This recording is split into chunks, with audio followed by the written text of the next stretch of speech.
Une ligne rouge vient d'être posée et l'horloge s'accélère. Derrière les mots, un bloc sahélien dit parler d'une seule voix et il transforme une crise diffuse en choix binaire pour les voisins. Les risques encourus par Bénin si Ibrahim Traoré refuse l'ambiguïté deviennent alors centraux. Dans cette région, une rumeur d'ultimatum devient vite orientation stratégique, puis mouvement. Ce cadre permet d'analyser sans emphase pourquoi certaines capitales côtières se retrouvent exposées, pourquoi les mécanismes régionaux peinent à répondre et pourquoi la posture d'Ibrahim Traoré s'inscrit dans une logique stratégique plutôt que purement rhétorique. Le risque n'est pas seulement militaire, il touche la circulation commerciale, la coopération sécuritaire et la capacité des États à rester en dehors d'un affrontement qu'ils n'ont pas choisi. En moins de 72 heures, un seuil stratégique a été franchi et ce détail a largement échappé à l'attention internationale.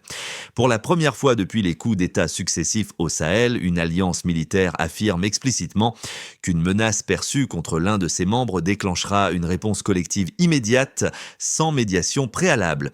Ce basculement ne sort pas de nulle part, il est le produit d'une accumulation de frustrations, de ruptures et d'échecs perçus par les juntes arrivées au pouvoir entre 2020 et 2023 au Burkina Faso, au Mali et au Niger. Ce qui avait commencé comme des prises de pouvoir isolées s'est progressivement transformé en coordination sécuritaire, puis en alignement politique. Partage de renseignements, opérations conjointes, discours communs, la mécanique s'est mise en place par étapes, souvent discrètement. Dans ce cadre, Ibrahim Traoré ne s'exprime plus uniquement comme chef d'État burkinabé, mais comme porte-voix d'un bloc qui se pense assiégé. La rupture avec les partenaires occidentaux, notamment la France, s'inscrit dans une chronologie précise. Après plus d'une décennie d'opérations antiterroristes coûteuses et impopulaires, les gouvernements sahéliens ont jugé que les résultats ne justifiaient plus la présence étrangère. Les expulsions de forces françaises en 2022 puis en 2023 ont marqué un point de non-retour. Le vide sécuritaire laissé par ce retrait n'est pas resté longtemps vacant. Des acteurs russes, notamment des structures issues du groupe Wagner, se sont implantés en proposant un soutien militaire sans conditions politiques explicites. Pour les dirigeants sahéliens, ce partenariat incarne une forme d'autonomie retrouvée. Pour leurs critiques, il accroît les risques d'isolement et de dépendance alternative. C'est dans ce contexte qu'Ibrahim Traoré redéfinit la notion de menace. Elle ne se limite plus aux groupes djihadistes actifs dans la région, mais englobe désormais les États voisins accusés de servir de plateforme logistique à des puissances extérieures. La ligne rouge évoquée n'est donc pas seulement géographique, elle est idéologique et stratégique. Elle annonce une nouvelle phase où l'ambiguïté diplomatique est perçue comme un danger en soi. Pour comprendre comment cette orientation stratégique se traduit concrètement, il faut quitter le niveau des déclarations et observer les premiers effets mesurables sur le terrain politique et sécuritaire. À Ouagadougou, les cercles militaires parlent désormais en termes de posture régionale plutôt que de défense nationale. Cette inflexion modifie la manière dont les décisions sont préparées, communiquées et justifiées auprès de la population. Ibrahim Traoré apparaît ici comme une figure centrale plus que comme un simple chef de junte. Son rôle consiste à articuler une lecture cohérente d'années de violence, d'interventions étrangères jugées inefficaces et de promesses non tenues. Dans ce récit, chaque compromis passé est présenté comme une erreur coûteuse et chaque délai comme une vulnérabilité exploitée par des adversaires externes. Cette narration trouve un écho auprès d'une partie de l'opinion publique lassée par l'insécurité chronique. Les impacts précoces se font déjà sentir chez les voisins immédiats. Les États côtiers, longtemps considérés comme des zones tampons relativement stables, commencent à réévaluer leurs dispositifs frontaliers et leurs partenariats militaires. La simple accusation de complicité suffit à créer de l'incertitude, à ralentir certaines coopérations et à accroître la méfiance entre administrations qui, jusqu'ici, coordonnaient discrètement leurs actions contre les groupes armés. Sur le plan régional, cette dynamique affaiblit les mécanismes traditionnels de désescalade. Les canaux informels, faits de messages indirects et de médiations discrètes, perdent de leur efficacité dans un environnement où la clarté forcée remplace la nuance. Des déclarations publiques accusent un État voisin de faciliter des mouvements hostiles, non pas par des attaques directes, mais par l'ouverture de son territoire, de son espace aérien ou de ses infrastructures à des forces jugées adverses. Ce glissement lexical est central, il transforme une coopération sécuritaire défensive défensive en acte de complicité active. À ce stade, le message n'est pas encore une menace ouverte, mais il prépare le terrain en redéfinissant ce qui constitue une agression. Ibrahim Traoré explique que l'attente, la vérification prolongée et la médiation ont coûté trop cher par le passé. La réponse collective des États sahéliens n'est plus conditionnée à une attaque avérée, mais à une intention perçue. Cette marque la fin d'un principe fondamental de l'ordre régional ouest-africain, la primauté de la désescalade. Désormais, le mouvement d'un convoi, la présence d'un conseiller étranger ou un soupçon de renseignement suffit à justifier une réaction immédiate. Il ne s'agit plus d'une position burkinabé isolée, mais d'un engagement commun avec le Mali et le Niger. L'effet recherché est dissuasif. Faire comprendre qu'une pression exercée sur un seul membre entraînera une réponse coordonnée. Mais cet affichage de cohésion a aussi un effet collatéral. Il réduit drastiquement l'espace de négociation pour les États tiers, sommés de clarifier leur alignement sous peine d'être catalogués comme hostiles. Les gouvernements mis en cause nient toute implication, réaffirment le caractère défensif de leur partenariat et insistent sur leur rôle stabilisateur. Cependant, dans le nouveau cadre posé par Ibrahim Traoré, l'intention proclamée pèse moins que la perception stratégique. Cette asymétrie alimente une spirale de méfiance. Chaque démenti est interprété comme une manœuvre, chaque coopération comme un signal potentiel. Rien n'indique encore une action militaire immédiate, mais la logique est enclenchée. La ligne des événements montre comment une posture présentée comme défensive peut, en quelques jours, créer les conditions d'une confrontation régionale sans retour facile en arrière. Le durcissement doctrinal ne repose pas uniquement sur un registre rhétorique, il s'appuie sur quelques données chiffrées utilisées comme appui argumentatif, utilisées comme argument de légitimation. Le premier concerne le temps, en évoquant une fenêtre de 72 heures. Les dirigeants sahéliens compressent volontairement le temps de décision. Cette brièveté sert à justifier l'abandon des procédures de vérification longues, perçues comme un luxe dangereux dans un environnement où la menace est décrite comme imminente et mobile. Un autre indicateur concerne la pression humaine interne. Au Burkina Faso, plus de 2 millions de personnes ont été déplacées par les violences liées aux groupes armés. Ce chiffre, souvent rappelé dans les discours officiels, n'est pas seulement humanitaire, il fonctionne comme preuve d'échec des stratégies antérieures et comme argument central pour expliquer pourquoi l'État ne peut plus se permettre l'attentisme. Dans ce cadre, chaque menace externe est interprétée à l'aune d'une société déjà fragilisée, où la marge d'erreur politique est réduite. Un autre élément concerne la géographie. La frontière entre le Burkina Faso et le Bénin s'étend sur environ 306 km. Cette donnée, apparemment technique, est mobilisée pour souligner la porosité potentielle du sud sahélien. Une frontière longue et difficile à surveiller devient, dans la logique sécuritaire actuelle, un vecteur de vulnérabilité stratégique. Elle permet d'argumenter que des flux logistiques ou des mouvements discrets peuvent s'y insérer sans signal clair, renforçant l'idée que l'anticipation doit primer sur la confirmation. Pris séparément, ces chiffres restent descriptifs. Mis ensemble, ils structurent un raisonnement cohérent, un temps de réaction raccourci, une pression sociale extrême et une géographie contraignante forment la base d'une orientation stratégique qui privilégie l'action préventive. Ibrahim Traoré s'appuie sur cette combinaison pour affirmer que l'ancienne norme régionale, fondée sur la médiation et la patience, n'est plus adaptée aux réalités actuelles. L'intérêt de ces indicateurs n'est pas leur précision absolue, mais leur fonction politique. Ils traduisent des tendances en nécessité et des contraintes en justification. Dans ce cadre chiffré, la question centrale n'est plus de savoir si une menace est prouvée au-delà du doute, mais si l'État peut se permettre d'attendre. C'est ce glissement, appuyé par des données simples mais répétées, qui transforme une posture défensive en orientation stratégique assumée. Les partisans de la nouvelle posture sahélienne avancent d'abord un argument de réalisme sécuritaire. Selon eux, les cadres régionaux hérités des décennies précédentes ont échoué à contenir l'expansion des groupes armés.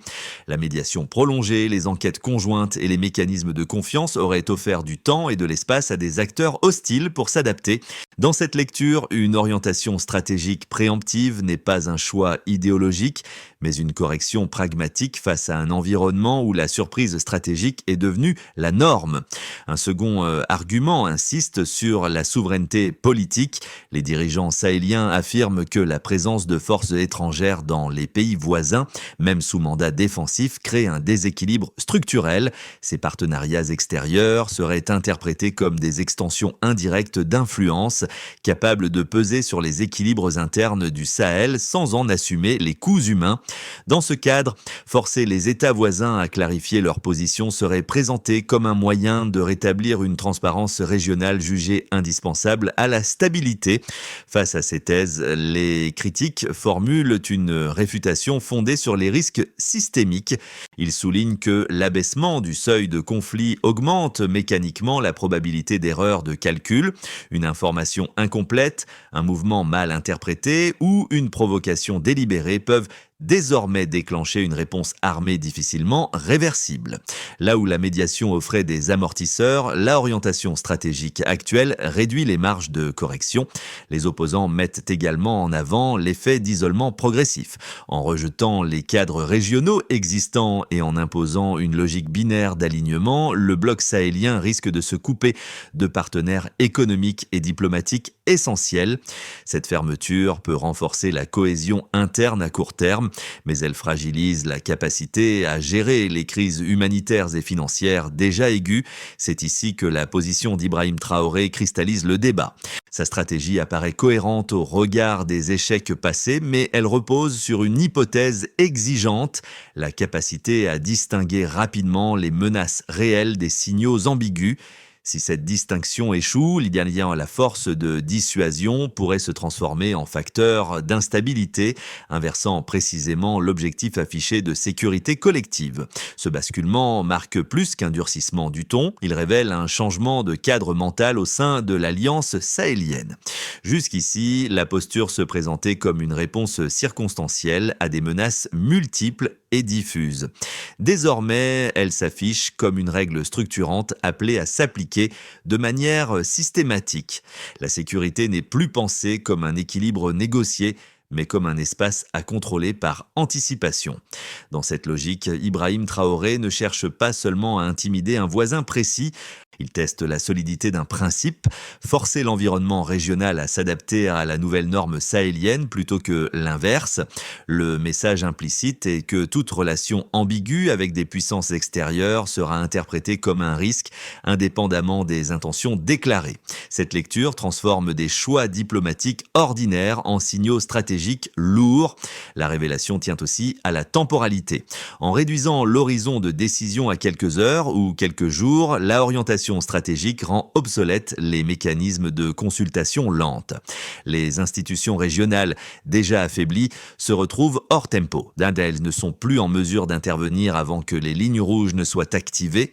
Le centre de gravité se déplace vers des capitales militaires capables d'agir vite au détriment des forums de compromis. Pour les États, la première conséquence est institutionnelle. La logique d'alignement forcé affaiblit les cadres régionaux existants en les contournant plutôt qu'en les réformant. Les mécanismes de médiation perdent leur rôle de pare-choc et les capitales se retrouvent face à des décisions binaires aux coûts élevés. Dans ce contexte, la marge de manœuvre diplomatique se réduit car toute tentative d'équilibre peut être interprétée comme une hostilité déguisée. Ibrahim Traoré inscrit ainsi la sécurité dans une relation directe de puissance, au détriment des processus collectifs. Pour les entreprises, l'impact est plus discret mais immédiat. Les flux commerciaux transfrontaliers deviennent plus risqués, non pas à cause d'un conflit déclaré, mais en raison de l'incertitude permanente. Une frontière longue et sensible, comme celle de 306 km au sud du Burkina Faso, peut se transformer en point de friction stratégique. Les opérateurs logistiques, les transporteurs et les investisseurs doivent intégrer la possibilité de contrôle renforcé, de fermeture ponctuelle ou d'interruption non annoncée, ce qui renchérit les coûts et ralentit les échanges régionaux. Du côté des populations civiles, les effets se traduisent par une pression accrue sur des sociétés déjà fragilisées. Au Burkina Faso, où plus de 2 millions de personnes sont déplacées, chaque durcissement sécuritaire a des répercussions humanitaires indirectes. Les restrictions de circulation, la militarisation accrue des zones frontalières et la suspension de certaines coopérations peuvent limiter l'accès à l'aide et compliquer la vie quotidienne. La orientation stratégique préemptive, pensée comme une protection, risque alors d'alimenter un sentiment d'insécurité chronique à l'échelle de la région. Enfin, l'enjeu est systémique. La fracture entre le bloc sahélien et les États côtiers pourrait s'approfondir, transformant l'Afrique de l'Ouest en un ensemble de sous-espaces concurrents. Cette recomposition affecte la gestion des migrations, la lutte contre les groupes armés et l'équilibre des influences extérieures. En posant ces lignes rouges, Ibrahim Traoré force chaque acteur à se positionner, accélérant une polarisation dont les effets dépasseront largement le cadre bilatéral initial. Les lignes rouges restent en place, mais aucune action militaire directe n'est déclenchée. Les États voisins ajustent discrètement leurs dispositifs, réduisent la visibilité de certaines coopérations et privilégient des canaux bilatéraux prudents. Le commerce ralentit sans s'effondrer et la dissuasion fonctionne par l'incertitude plus que par l'usage de la force. Dans ce cadre, Ibrahim Traoré consolide sa posture interne tout en évitant un choc frontal qui exposerait les limites matérielles du bloc sahélien. Sous la pression économique et diplomatique, des compromis techniques émergent sans être publiquement revendiqués. Les partenariats sécuritaires les plus sensibles sont réorganisés, certains flux sont déplacés et des mécanismes ad hoc remplace les cadres régionaux formels. La rhétorique reste ferme, mais l'application devient plus sélective. Ce permet au Sahel de préserver l'image de souveraineté tout en réintroduisant, de facto, des marges de négociation qui réduisent le risque de conflit ouvert. Un incident mal interprété, un renseignement erroné ou une provocation délibérée déclenche une action préemptive limitée. Même circonscrite, cette action brise un tabou régional et entraîne des réactions en chaîne. Les États côtiers sollicitent des soutiens extérieurs, les cadres de médiation sont court-circuités et la polarisation s'accentue. Les coûts économiques et humanitaires augmentent rapidement, rendant tout retour en arrière politiquement coûteux pour les dirigeants impliqués. La orientation stratégique promue par Ibrahim Traoré est cohérente dans son raisonnement, mais elle reste dépendante d'exécution sans erreur dans un environnement complexe. À moyen terme, la stabilité dépendra moins des discours que de la capacité des acteurs à introduire des garde-fous informels dans un système qui, par construction, en tolère de moins en moins. Pour le public, ces évolutions géopolitiques peuvent sembler abstraites, mais leurs effets se manifestent de manière concrète et graduelle. La première retombée concerne le coût de l'incertitude. Lorsque les frontières deviennent des espaces de suspicion permanente, les prix des biens importés, du carburant ou de certains produits alimentaires peuvent augmenter, non par pénurie immédiate, mais par anticipation du risque. Les ménages absorbent alors des décisions prises loin de leur quotidien, sans toujours en percevoir les causes profondes. Un second impact touche la sécurité perçue. Même en l'absence de combats ouverts, la multiplication des discours martiaux et des postures de dissuasion modifie le climat social. Les rumeurs circulent plus vite que les informations vérifiées et chaque incident mineur est interprété comme le signe avant-coureur d'une crise plus large. Cette tension diffuse affecte la mobilité, le travail transfrontalier et les échanges humains qui relient depuis longtemps les sociétés sahéliennes et côtières. Pour les jeunes et les acteurs économiques locaux, l'enjeu est aussi celui de la projection dans l'avenir. Les investissements, la création d'entreprises ou les projets de formation dépendent fortement de la visibilité régionale. Une zone perçue comme instable, même sans conflit actif, voit ses opportunités se réduire. Cette dynamique peut renforcer les frustrations internes, précisément celles que les autorités disent vouloir contenir par une posture de fermeté. Enfin, il y a un effet plus subtil sur la lecture de l'autorité. La mise en avant d'une orientation stratégique préemptive associée à une rhétorique de survie renforce l'idée que l'urgence permanente justifie des décisions rapides et centralisées. Pour certains citoyens, cela apporte un sentiment de protection. Pour d'autres, cela soulève des inquiétudes sur la place du débat et du contrôle public. La figure d'Ibrahim Traoré cristallise ainsi une question plus large. Jusqu'où la sécurité peut-elle redéfinir les règles du jeu politique sans éroder la confiance sociale qu'elle cherche à préserver? Les États concernés doivent définir précisément ce qui constitue dans la pratique une activité hostile afin de réduire l'espace des interprétations arbitraires. Sans cette clarification minimale, chaque mouvement devient suspect et alimente une escalade automatique.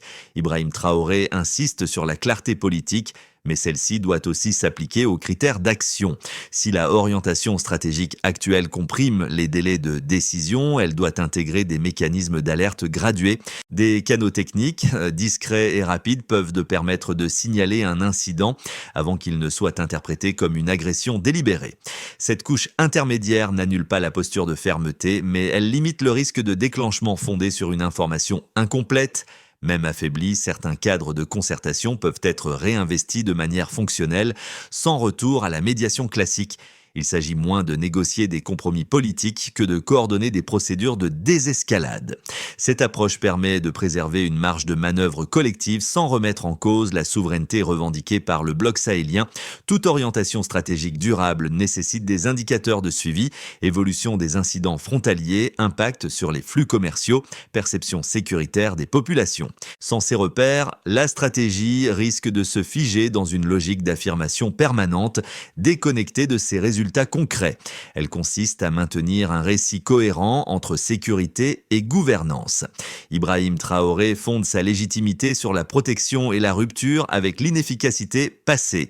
À moyen terme, cette légitimité dépendra de la capacité à démontrer que la fermeté produit des gains tangibles et pas seulement une posture. Le fil conducteur de cette séquence reste celui du temps perdu et de la promesse de ne plus attendre.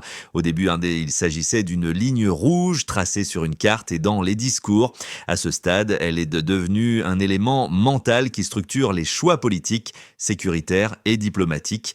En rappelant les années de violence, d'abandon perçu et de partenariats jugés inefficaces, le récit officiel referme la boucle ouverte au moment des ruptures initiales. Ibrahim Traoré incarne cette rupture dans l'imaginaire collectif. Pour ses partisans, il donne une voix à une colère longtemps contenue et transforme la frustration en action. Pour ses détracteurs, il joue avec des équilibres fragiles et normalise une logique de confrontation permanente. Mais dans les deux cas, sa posture marque une césure nette avec l'ancien ordre, fondé sur la patience, l'ambiguïté et la recherche constante de compromis. Le rappel essentiel est émotionnel autant que politique. Une région qui se sent encerclée finit par croire que chaque minute compte et que l'inaction est une faute. Cette conviction explique la fermeté affichée, mais elle révèle aussi sa fragilité. Lorsque tout devient urgence, la capacité à corriger une trajectoire diminue. C'est sur cet équilibre précaire que se jouera la suite, bien au-delà d'un homme ou d'une déclaration. À ce stade, la séquence sahélienne dépasse le cadre d'un bras de fer entre capitales. Elle interroge un choix plus large sur la manière dont les sociétés africaines veulent organiser leur sécurité, leurs alliances et leur autonomie dans un monde de plus en plus fragmenté. La fermeté affichée par le bloc sahélien, portée notamment par Ibrahim Traoré, résonne chez certains comme une affirmation longtemps attendue et chez d'autres comme un pari risqué sur la confrontation. Pour le lecteur, l'enjeu n'est pas de trancher immédiatement entre raison et déraison, mais de suivre attentivement les signaux faibles, les ajustements discrets, les silences diplomatiques, les compromis techniques qui diront plus que les discours officiels. Ce sont souvent ces mouvements invisibles qui déterminent si une ligne rouge reste symbolique ou devient opérationnelle. Une orientation stratégique fondée sur l'anticipation pose la question de sa capacité réelle à stabiliser durablement une région marquée par la défiance. Si l'Afrique de l'Ouest entre dans une ère de choix plus tranchée, la question devient celle de l'espace laissé à ceux qui refusent cette logique sans en payer le prix.